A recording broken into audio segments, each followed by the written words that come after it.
Welcome back to Working Faith, where we share a spiritual approach to career success. I'm your host, Jalen Isley, and today we're talking about client experience. I'm so excited to introduce Afton Brazzoni. Afton is a content strategist and writer who brings 14 years of experience in marketing, communications, and journalism to her work. Her company, Scribe National, helps ambitious B2B technology companies and leadership coaches across North America and Europe unleash their brilliance through the written word. The common thread between successful businesses at every level, an undeniable brand, and a solid strategy. So we're looking forward to hearing more about how she takes that approach to client experience. Welcome to the show, Afton. Thank you so much for having me, Jalen. It's great to be here.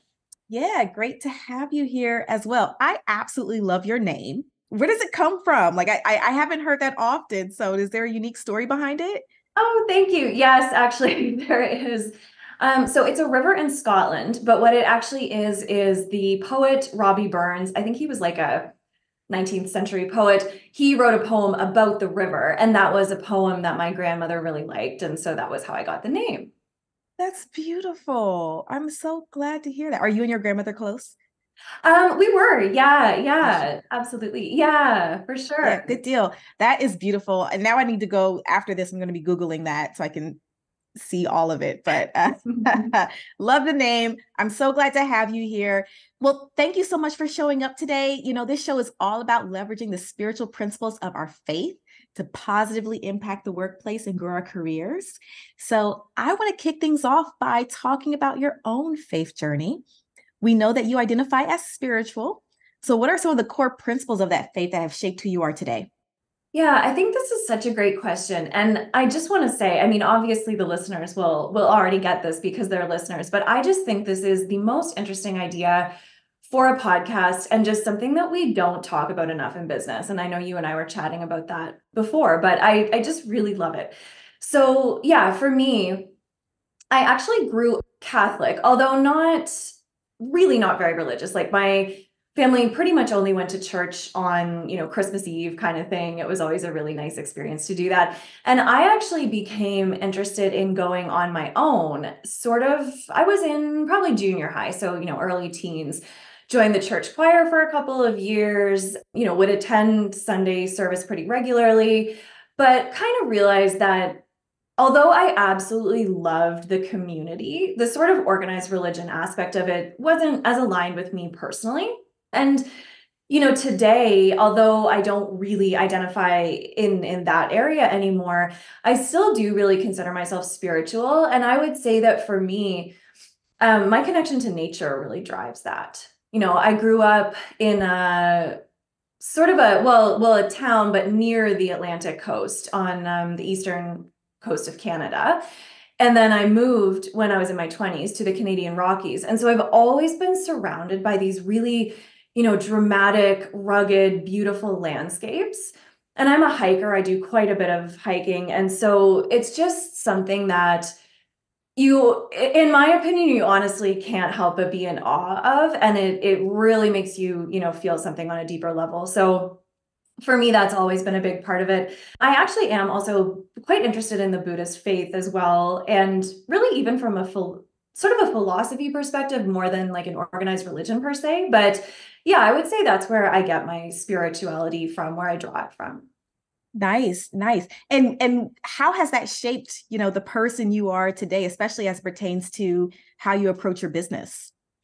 Yeah, I think one of the biggest things, obviously, as a small business owner, anybody who's ever had that experience knows that like the to-do list never ends and there's always sort of something more you can be doing. And because we're so intertwined with our businesses, like sometimes we identify a little too much with them, we kind of become enmeshed with them. And I think that burnout and things like that can be really, really prevalent. And so one of the things for me is like, I know I need time in nature. Like I need to recharge those batteries. I need to sort of connect to something that's bigger than, everything that's going on in my day-to-day life. And I find that when I go and spend time in the mountains, it does all of those things, right? It recharges, it just gives you a new perspective, and it kind of makes you realize what's important and sort of, how small you are in the world, like in comparison to everything else out there. Yeah, so I'm hearing a few different values and priorities as I'm listening to you speak. And let me just know if I have this correct. One, there's a sense of interconnectedness and realizing that you are contributing something amazing to this world, but it's one aspect of this world. There's a greater, Yeah. collective identity there Yes. that nature teaches you. The other thing that I heard you say is that nature really helps you put things into perspective in terms of how you approach life and what your priorities are and your ability to recharge. Like nature gives you that avenue to kind of keep things in perspective. Is that Oh correct? yeah, 100% it does. Awesome, awesome. I would say that having a clear perspective and also valuing the interconnectedness of all of us really helps us think through how someone else's needs with their client experience. I know we're going to talk about that in just a moment, but when you can take the time to think beyond yourself and realize that there's a larger world, I've got to imagine that that helps you really hone in on understanding someone else's needs when they're coming to you as a client. Is that? Oh yeah, it's essential. I mean, we're in the business of, like, we are a service business. We provide done for you services. And in that, we don't have a business if we don't have clients. And I think that there's sort of two things, right? There's doing high quality work, which, I mean, truly having time to kind of recharge in nature enables that as well. But you're so right. Like it's the relationships drive business. I mean, even you and I sitting here today, right? I think, like, everything is relationships, and my business would not be where it is today without those relationships. And so in order to foster those, you absolutely need to be able to show up as your best self. And a lot of the times we get depleted for whatever reason. And I think it's going back to whatever that spirituality is for you that can really Hmm. help you kind of recharge and show up. Yeah, I think that, and I'm going a little bit off script here, but I love the way this conversation is evolving. Your idea of recharging calls for you to go into nature and connect with nature. So many of us recharge in different ways, though. Like sometimes we recharge by watching Real Housewives of whatever city is going on, or we recharge by getting that fifth cup of coffee or something along those lines. So, talk to me a little bit about why you chose to go to nature to recharge as opposed to some of the other common things that we see. Yeah, absolutely. And don't get me wrong, like, I love a good, Netflix binging day. I don't think there's Yep. anything wrong with that. Indeed, indeed. Yeah, it really is. But yeah, I think nature, and the other one I would mention is yoga. So I'm, not a daily practitioner, but I've practiced yoga for almost 20 years now, actually. And so both of those things, and I think the common thread is, like, personally, I am looking to quiet my mind when I do those activities. And so that's what it's really about for me, is like having a space and experience where you can sort of become quiet, become present, kind of get out of your head. The work that I do is fairly fast paced, the marketing field. It's always changing. There's you constantly scrambling to keep up and all of that. And so I think the reason why it's those activities specifically is because it really just lets me sort of be in the world around me, and it's not, I'm not so much in my head. I'm not, trying to race to deadlines. We have a lot of deadlines in my business, and it's really just about, again, like, being part of that bigger collective or world that's Hmm. out there. That's great. I think that it is so pertinent to our field to have that moment to recharge and silence our minds so that we can enhance our creativity and our perspectives and our connection to the work that we do when we do show up. Talk to me a little bit about how you leverage, what nature teaches you in terms of dealing with work challenges. Yeah, that's an excellent question.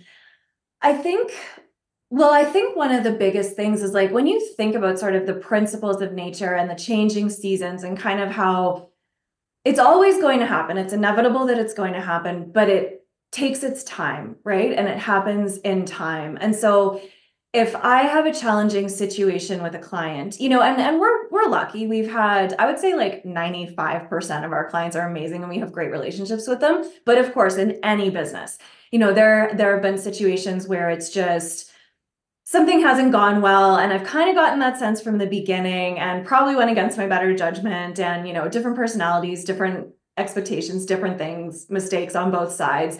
But I'm the type of person that that will weigh on my mind for probably like 2 weeks until I'm finally able to move past it. And so I think just with this principle of nature of just things taking their time, right? And there's seasons to be thriving and growing.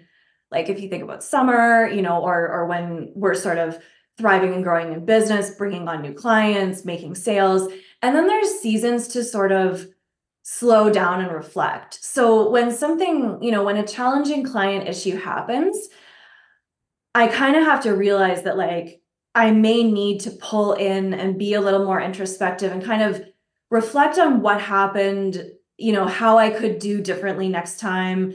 Sometimes things can't be avoided, but always taking that time to sort of think back and assess the whole situation. And I even write down this is what happened, this is potentially what could be done differently next time, just to try to improve our business and to try to improve our service. And so when I'm doing that, I need the time and space to do that. And maybe it's not the time to be onboarding 5 new clients at the same time or what have you. And I Right, think right. it's just thinking about those cycles. Nature always has these cycles. Everything is going to happen, but it's going to happen in time. And sometimes I think, of course, it's wonderful to grow in a business and to have ambition and everything like that. But there is a time to sort of slow down and take things carefully and thoughtfully as well. Wow. You know what? This concept of seasons is so powerful because, in this day and age, people are looking at Instagram, they're looking at what they're seeing on TV and social media and all kinds of things, especially post-pandemic. People are just rushing to do so many different things and jump on the next big idea and mimic whatever they're seeing happen elsewhere. But there's a season for everything. And I agree wholeheartedly. When you take the time to slow down and learn from nature, I always say, if you want to get close to God, if you want to know God and understand God, turn to nature. That is the fastest way to understand your best approach to life. Yeah. And if there are seasons in nature, there are going to be seasons in your business, Yes. because that's the way the world works. And you have to understand what's best for that particular season. When it's the winter time, I mean, depending on where you live. I live in Florida, so we can always hop in a pool. Oh, But I'm so jealous. We have snow on but the ground right now where I am. but if you're where you are, in those seasons, there's a time to hop in the pool and there's a time to put on your winter coat. And you've got to know that. And there are parallels to that in your business. If I'm understanding you correctly, Oh, there are yes. seasons to Yeah. your business. Yeah. Yeah. 100%. That's so true. As much as I I, wish I could hop in the pool at any time. but you know what? That also leads me to the next thing. Environments matter too. Climate matters too. So when we're thinking about business, the climate in Orlando, Florida might be completely different than the market climate in your area. And so seasons and climates and all of those things have such great parallels to how you can manage your business successfully. I think that's a beautiful concept and approach. Yeah, no, for sure. And you're absolutely right. And I think considering the market climate, yeah, either geographically or in an industry, that does come back to client experience too, because Hmm. if you take something like the pandemic, for example, certain businesses, brick and mortar businesses, that was the most difficult climate.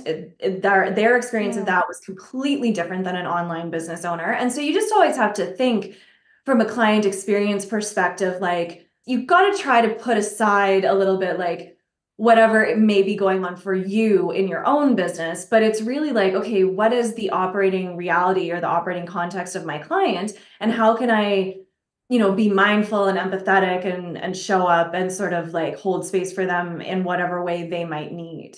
Yeah, that makes so much sense and can really make or break you. Like if you don't take the time to understand seasons and if you don't take the time to understand climates, especially considering the fact that your client is not necessarily sitting right next to you and your client isn't necessarily in the same business that you're in, like that could really impact your success or the client's success ultimately in what you're trying to accomplish.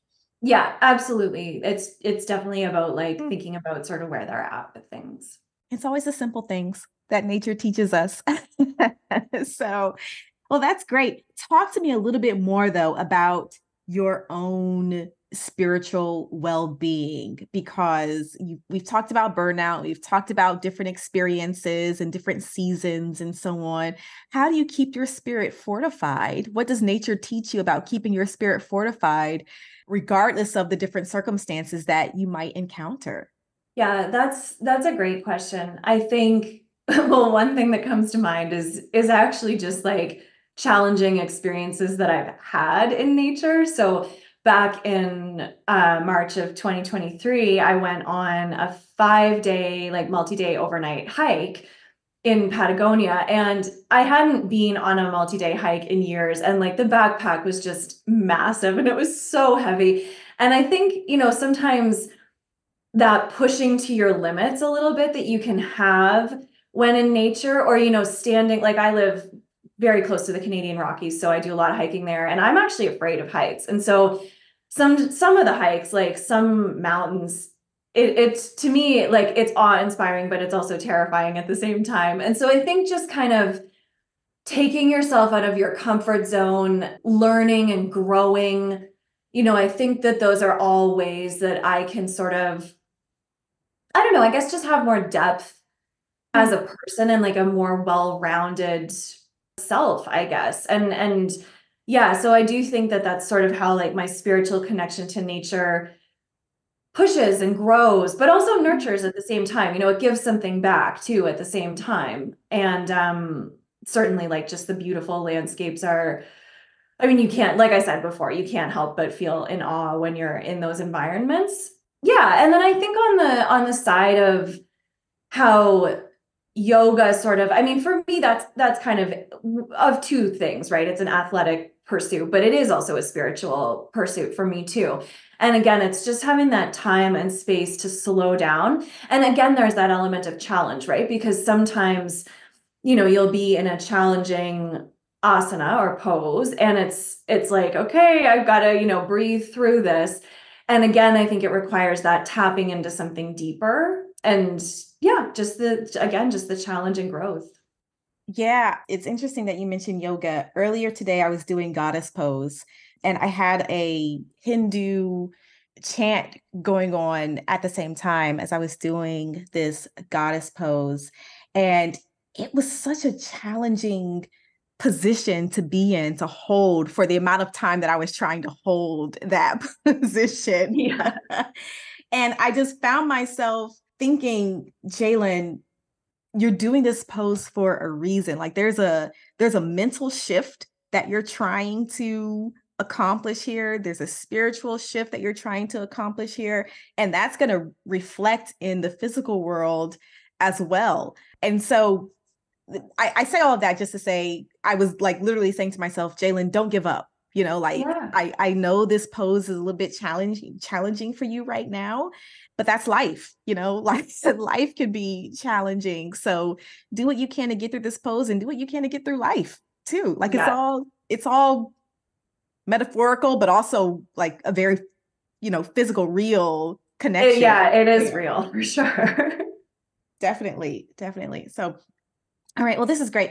Well, this conversation has gone in so many different directions and I absolutely love it, but I do want to just kind of bring it home for people. So, you're in the world of delivering amazing client experience on a regular basis. What is one takeaway? Like, what's one thing that you feel like nature teaches us that will help all of us be better at delivering excellent client experience? Yeah, I would say the biggest thing is that piece about slowing down. I think Mm, especially when you're, well, really in any industry, it doesn't have to be marketing. Marketing is a fast-paced industry, but any service business, you've got multiple clients, you've got multiple demands coming from all sides, you've got your team as well, actually, and you want to model how to deliver a great client experience for them. That's kind of a whole other thing. But slowing down, slowing down enough so that you can pause to think, okay, here's this exchange with a client. Let's make sure that we really understand where both people are coming from, what everybody's needs are, how we can deliver. And I would add one other thing, like at the end of the day, if you don't have clients, you don't have a business. And so it's not about necessarily being a pushover, letting, or, having poor boundaries or anything like that. Whole other topic as well I could go on about, but it is about delighting your clients and trying to do what you can, when when it's reasonable, to give them the best experience. Because take my company, it's a content writing company. I do believe we do that better than most others, but at the end of the day, other people can write content. But can they both write high quality content and delight the client and always be reliable, make them feel like we're part of their team? All of those other things that come along with it are so important. And so taking a cue from nature and slowing down can really help you achieve that. Excellent, excellent advice. Listeners, I hope you all are taking the time to slow down enough to hear it because that is something that you can start applying immediately that will actually enhance not just the client's experience, but your career success. And that's the point. So, all right. Well, thank you so much for joining us today, Afton. And thank you all for listening to Working Faith. All the show notes, including information about Afton and how you can stay connected with her, will be on our website. And you can also find a link to submit any career questions you may have on the website as well, workingfaith.com. Remember to subscribe, rate, and share this show with others. And if you want to engage directly with me, I'll be on LinkedIn. You can find me on the Working Faith group, the Working Faith page, and I'd love to get your feedback and your questions there as well. Thanks again for listening. We'll be back next week with more tips on how you can take a spiritual approach to your career success and work your faith. Good day.